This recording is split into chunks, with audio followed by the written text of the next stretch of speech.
we do have some third-party action, some third-party announcements, specifically with We the People Party, which, Jay, you have been actively working with, and I have definitely have had my foot in the door. And so I can tell you from my vantage point, there's some good things happening right now. There's some very interesting, to say the least, very interesting things happening that I don't think we've seen yet in our lifetimes in another third-party movement thus far. So why don't you give the viewers a little bit of an update? And I do want to get to the Larry Sharpe story as well, or take it from here, Jay, and we'll walk the viewers through it. But yeah, We the People Party. Jay Scott, let us know what's going on. Sure. So if this is your first time hearing about the We the People Party, what you need, the main thing I want you to take away from this segment is the value proposition that the We the People Party presents to you as a voter. The situation we have now is the DNC and the RNC are run pretty much by executive committees and wealthy boards who control the policies that members in the party are able to push. Because if members of the party go against what the donors want, then they'll be blackballed by the party. Say, for example, Joe Biden, who promised during his 2020 campaign that he was going to raise the minimum wage as soon as he got into power, no questions asked. Then he won the presidency, he won the House, he won the Senate, he had the ability to do it, and then didn't do it because he, quote unquote, blamed the parliamentarian. Well, the real reason he didn't do it is because of the centralization of power that's in the Democrat and Republican Party, and honestly, every other third party that I can think of. And what the We the People Party has done has prioritized three values to unify all parts of the political spectrum. Those values are being anti-war, being anti-corruption, and being in favor of decentralization. So what does that mean, being in favor of decentralization? That's that phenomena I mentioned just now about how party works in every other party is the centralization of power with a few people. The way the We the People Party works is the same executive authority that I mentioned that's right now reserved for these committees and boards is distributed to voters within the We the People Party. So I consider myself someone who holds views from both sides of the aisle, but I do lean more to the left, for sure. I'm in favor of Medicare for all. I want a higher minimum wage. I think taxes should be progressive. So for the most part, you could probably consider me as someone on the left. I think that everyone in New York needs to support the libertarian candidate named Larry Sharpe, who's running in the We the People Party because of the executive power that you would have over him if he was to win the office. And I do think that the duopoly has done so much damage. And right now people have this image in their heads that there's nothing we can do to fight back against them. I think the power of someone like that winning, would be amazing for the country, because it would really make, the independent vibe real, in the country. And, even if he doesn't win, if he gets, a good percentage of the votes, it's going to be huge for the momentum, of third parties in the country. So say, for example, I just mentioned that he's libertarian, right? So there are policies he has, which I vehemently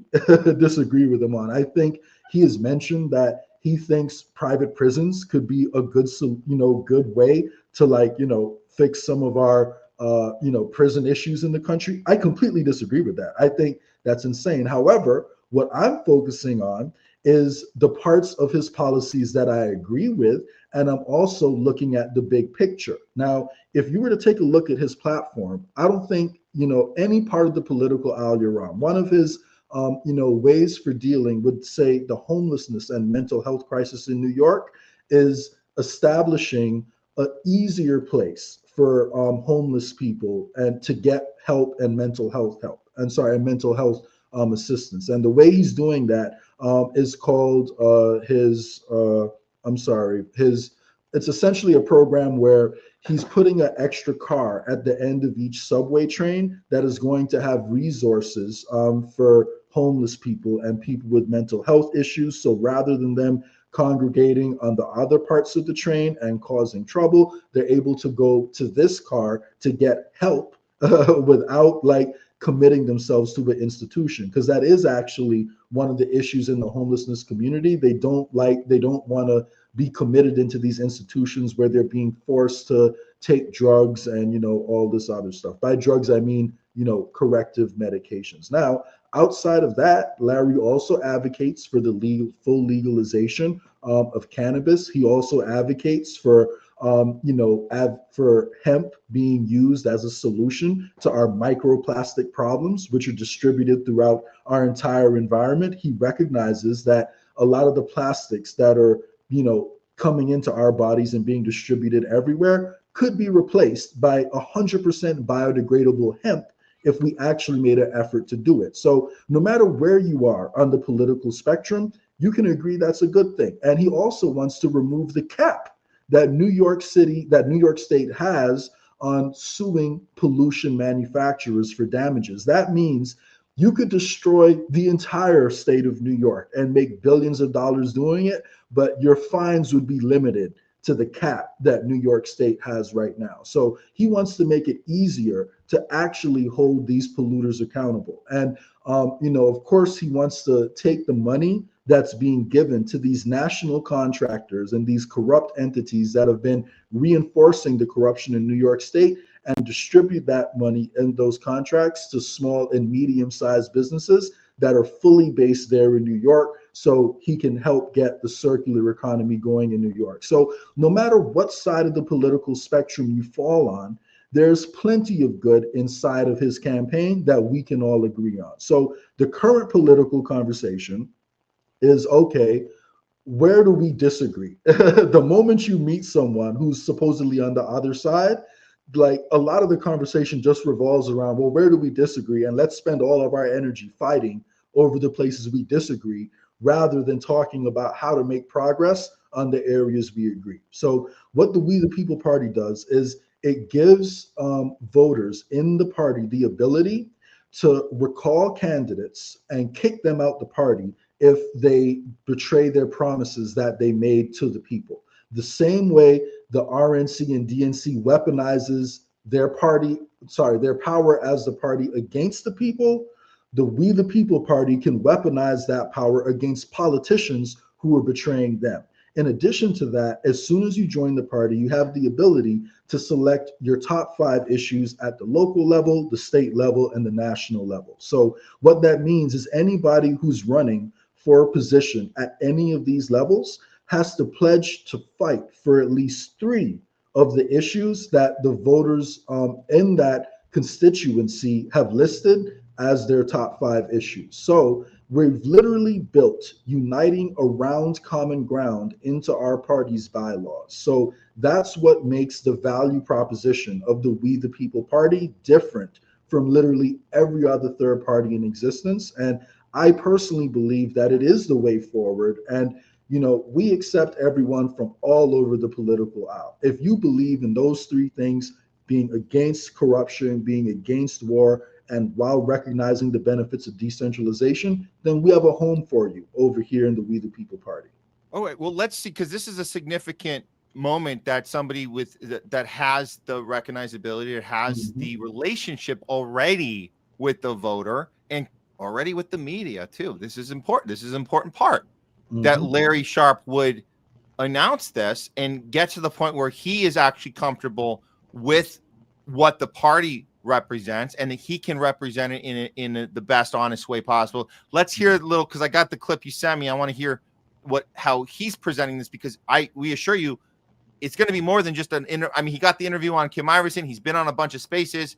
He's got hopefully he can get on some other big podcasts and opportunities for these big interviews and representing exactly what you're talking about, Jay. But let's hear this one. And so people aren't familiar with Larry Sharpe, let's hear where he's at with this campaign. And my big question is, how do we get to the point where he's saying, yes, this is the vehicle I'm going to use for my next election? Okay, so we have this. Let me get this queued up.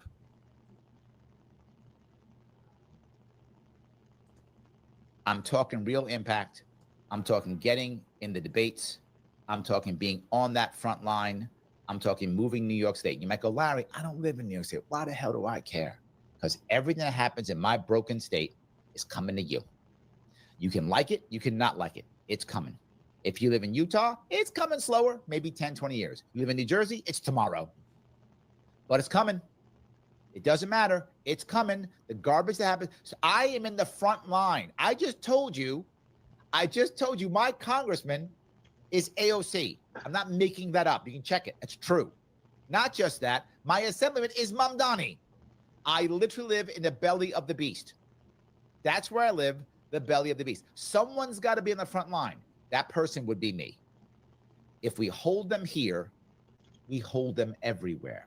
That's the issue. I'm just going to pause for a second and just throw in it. Belly of the beast. And he's good because whoever you're clearly talking to people who think that AOC and Mamdani are some sort of radical lefties. They're not.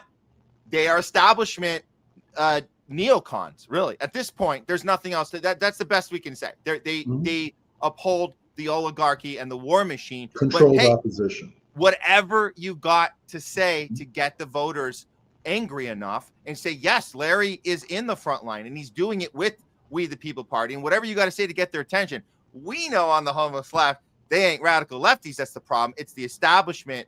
Like you said, the controlled opposition, Mama Bear AOC, these are the people that do need to be held accountable. And what better way to do it than somebody who can bring somebody from the right on board that would never have followed, I don't know, a hypothetical Bernie Sanders running as an independent. Like this is the person you're going to follow. You're not going to follow Cornel West. You're not going to. So here we are. I just wanted to pause there about that verbiage he's using. And that also indicates the part you mentioned earlier, Jay, about we're not probably agreeing on a lot of everything, but this part we do agree on. And what better way what a great thing that he's using this new party to do that, the one that's going to hold him accountable as well. I'll let him finish up and then we'll get back to the conversation. We hold them here, we hold them everywhere. And I would like us to hold them, because if we don't, we are in trouble. The country is in trouble. And the other problem is, you might go, but Larry, I'm concerned because, that we have to stop the Republicans, or we have to stop the Democrats, or whatever you might think. Having to stop them means that we focus only on not bad. We don't focus on good, right? We focus on not bad. We don't focus on good. And I need us to focus on something positive. We are having so many problems here. And the reason why we have so many problems is because we're not focusing on the future of anything working. We're focusing instead on just stopping the other guy. What happens? We fight the other guy and we don't get anything better. It's just slow decay.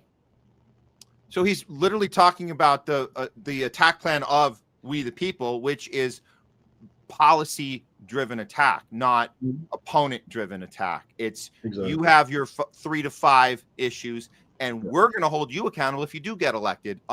That's the part really draws me into this. And Jay, before we get more into the We the People as a party itself, can you tell me what your thoughts on Larry's where he's at as far as including publicly? I know he went on Kim Iverson and he's talked about We the People very minimally, but is this something that's going to be in the forefront or kind of in the background? Does it really matter one way or the other? Does that part even matter to We the People, that the logo needs to be up on the behind him, or you know what I mean? Like I'm interested in that part. Can you dive into that?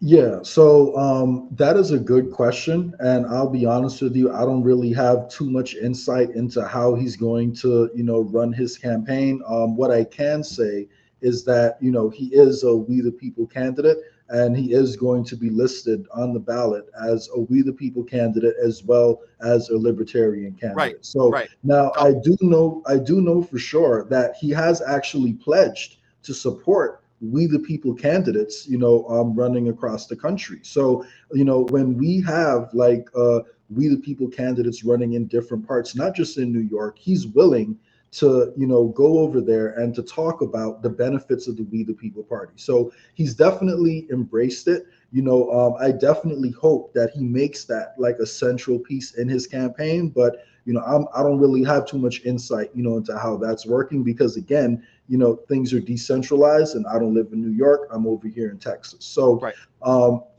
That being said, a win for third parties, in my opinion, is a win for everybody, because we also need to break the mindset that it's either Democrat or Republican.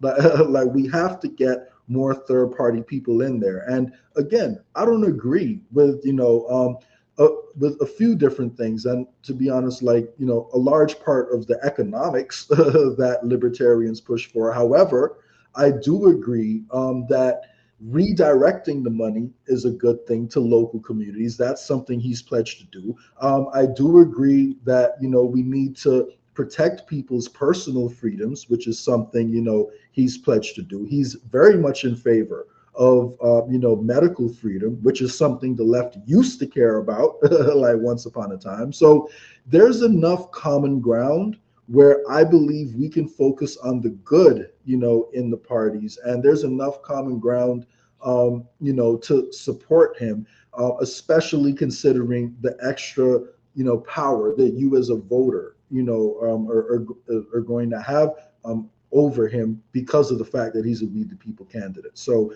I'd encourage people to honestly think about how the centralization of power has affected our political process. Because right now, if a company wants to say ensure the minimum wage in Florida doesn't go up, or in California doesn't go up, all they have to do is bribe the people at the Republican Party or the Democratic Party in each of these states, like the executive committees, and then they will make sure that even if candidates run on the idea, that they're not able to implement it once they get into power, because they will mobilize party resources against them. So we have the exact same power in the We the People Party to do that in favor of the people, instead of in favor of the corporations that are stealing all of our wealth right now. So that's what I encourage people to focus on, and to realize that, again, if you consider yourself a socialist, this is a party that you can join. And if you have people in your community who largely agree with that idea, you're going to be able to push the socialist policies that you care about in your community. So we're allowing people to, like the party incentivizes people to actually get together and talk about, where we want the country to go. Because in this party, the voters are deciding the direction of the party and the priorities of the party. Whereas, in most other places, it's, like those 3 to 5 people I mentioned at the state level. And lastly, just to put this in perspective, right? Sheriffs are necessary for martial law and lockdown enforcement. Right now, if a sheriff, wants to, like, if a sheriff, like, if we had sheriffs in America who saw through all the scams and lies we were fed during the COVID pandemic, the lockdowns that they put on us would have been unenforceable.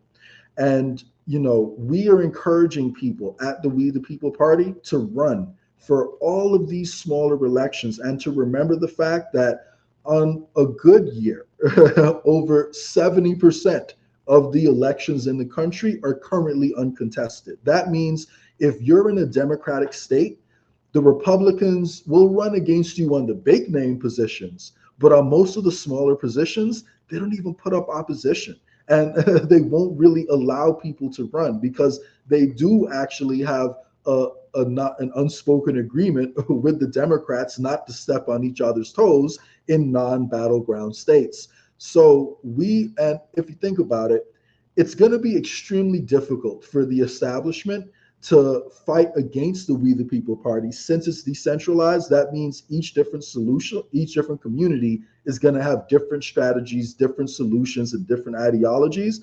If they want to design a campaign against us, they're going to need a unique campaign in literally every area like that we're running in. So they'll have to spend a lot more in investigating what people are doing over there. They'll have to spend a lot more in designing new campaigns for each one. Whereas if you want to run against the Greens or Libertarians, all you need is one strategy that you can implement in pretty much every state. So we make it a lot more difficult for the establishment to keep going with no resistance. And lastly, don't forget, every single third party faces legal challenges and gets sued in court and, gets demonized because the establishment knows that they are vulnerable. And that's why they sued RFK. That's why they sued the Greens. That's why they sue the Libertarians all the time, because they are scared. And they do realize that if enough people get behind it and they're not able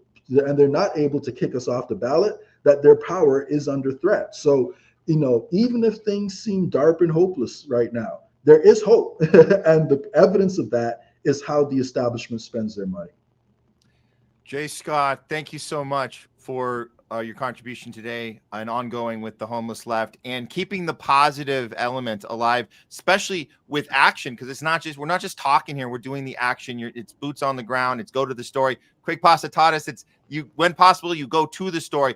In your case, Jay, I'd say I go one step further. I'd say you're actually on the ground making stuff happen, not just reporting on it. So we're doing everything we can, showing up to the protest, doing our investigation. We do our investigation here every day, look into it, go down the rabbit holes, but action on the ground, boots on the ground, that's what it's about. And I do see the optimism coming through, and we need it. We can't just be a bunch of nihilists and pessimists sitting around saying it's all done, it's over, everybody's captured. What else can we do? No, there is something else we can do. And you really spelled it out there for us. And I would suggest everybody who just is hearing about We the People's Party for the first time, go check it out. It's WTPnational.com. That's WeThePeopleNational.com. So WTPnational.com. Real easy to remember. And we want people to run all over the country, and we need party leaders all over the country. If you don't want to run for political office, but you want to make a difference,